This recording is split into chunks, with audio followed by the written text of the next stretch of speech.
kenaikan BBM dan kampanye hemat energi di masa Nabi. Mau tahu seperti apa ceritanya? Yuk ikutin terus dan jangan lupa subscribe. Isu rencana kenaikan harga BBM beberapa hari terakhir ramai diperbincangkan. Alasannya, langkah ini bertujuan untuk mengurangi beban subsidi dan kompensasi bahan bakar minyak BBM yang besar di tengah tingginya harga minyak dunia. Belum lagi Indonesia merupakan negara importir minyak mentah. Sebagai salah satu energi tak terbarukan atau diperoleh dari sumber daya alam yang pembentukannya sampai jutaan tahun, dan jika sumber daya tersebut sudah digunakan akan memerlukan waktu cukup lama untuk menggantinya, maka kemunculan isu kenaikan BBM sering dihadapkan dengan kampanye hemat energi. Dengan sosialisasi penggunaan kendaraan listrik, misalkan, sejak kurang lebih 14 abad yang lalu, kampanye hemat energi sebenarnya sudah dilakukan oleh Nabi SAW. Salah satunya dengan sering berpesan kepada para sahabat agar mematikan lampu saat tidur di malam hari.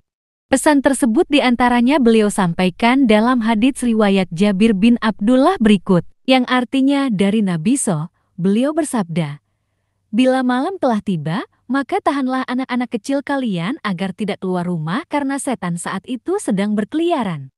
Bila telah berlalu waktu Isya, maka silakan lepaskan mereka. Tutuplah pintumu dan bacalah nama Allah, matikan lampu dan bacalah nama Allah. Tutuplah tempat airmu dan bacalah nama Allah. Tutuplah bejanamu meski engkau hanya lintangkan sesuatu di atasnya dan bacalah nama Allah." HR Bukhari Muslim. Salah satu pesan yang Nabi SAW sampaikan melalui hadits di atas adalah untuk mematikan lampu kala malam hari, tepatnya ketika hendak tidur. Dalam redaksi yang berbeda, pesan Nabi SAW seperti demikian disampaikan dalam banyak hadits. Ini menunjukkan bahwa beliau tidak sepintas selalu menyampaikannya, melainkan benar-benar dikampanyekan saat itu. Jika melihat asbabul wurudnya, pesan Nabi untuk mematikan lampu saat malam hari berangkat dari kebiasaan orang Arab yang membiarkan lampu tetap menyala saat tidur. Zaman itu, alat penerangan masih menggunakan api, jelas karena belum ada listrik. Akibatnya, pernah terjadi kebakaran karena kelalaian tersebut. Terkait hal ini juga pernah disampaikan Nabi SAW dalam sabdanya yang artinya, pada suatu malam terjadi kebakaran di satu tempat tinggal penduduk pada Madinah saat penghuninya tertidur. Lalu hal itu diceritakan pada Nabi SAW. Beliau bersabda, "Sesungguhnya api ini merupakan musuh kalian. Karena itu apabila kalian hendak tidur, maka padamkanlah lebih dulu." Hadral Bukhari. Pada hari ini, mematikan lampu jika sedang tidak diperlukan juga sering dikampanyekan demi menghemat energi tak terbarukan.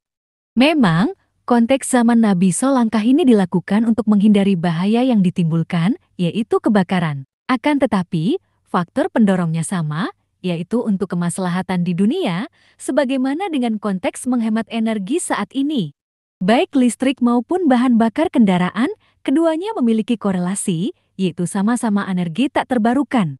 Dalam konteks yang lebih luas, prinsip hemat energi juga disampaikan Nabi agar kita tidak boros dalam melakukan sesuatu, sehingga menimbulkan kerugian. Hal ini diantaranya didasari firman Allah Subhanahu.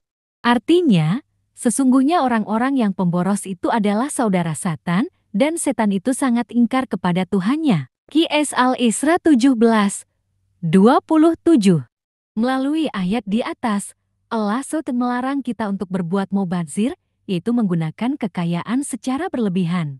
Penyebutan pelaku mubazir sebagai teman setan memiliki beberapa alasan, yaitu karena 1. Ia melakukan kerusakan sebagaimana kelakuan setan, 2. Melakukan sesuatu atas dorongan hawa nafsu, atau 3. Kelak akan dimasukkan ke dalam neraka bersama para setan.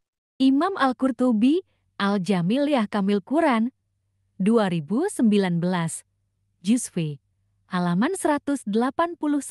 Prinsip berhemat ini kemudian juga Nabi SAW terapkan kepada energi yang terbarukan seperti dalam penggunaan air, agar tidak berlebihan saat berwudu.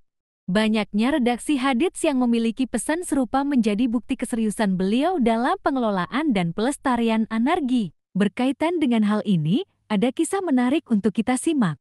Sekali waktu seorang sahabat bernama Abyad bin Hammal mendatangi Nabi SAW untuk meminta tambang garam yang terdapat di salah satu tanah tak bertuan. Hal ini wajar karena posisi Nabi SAW saat itu sebagai kepala negara Madinah sehingga siapa saja berhak memiliki tanah tak bertuan.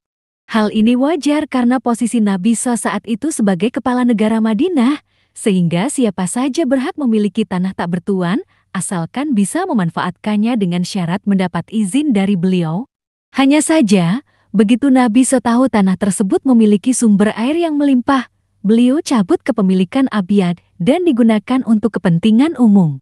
Langkah Nabi ini dilakukan agar sumber daya alam tidak dimiliki oleh segelintir orang, melainkan untuk kepentingan umum. Kisah ini disampaikan dalam salah satu hadits riwayat Imam Tirmidzi.